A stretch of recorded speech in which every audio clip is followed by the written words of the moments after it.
এখানটা বুঝি রাজা বসে থাকতো, দেখো।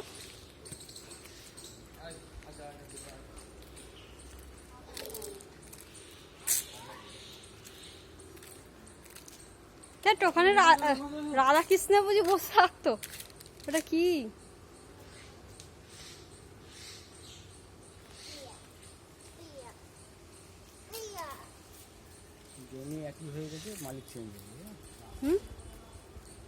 রাজা মরে গেছে, অন্য জনের জায়গা হয়ে গেছে।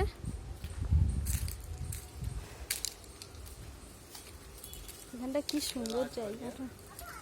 রাজবাড়ি তো এটা।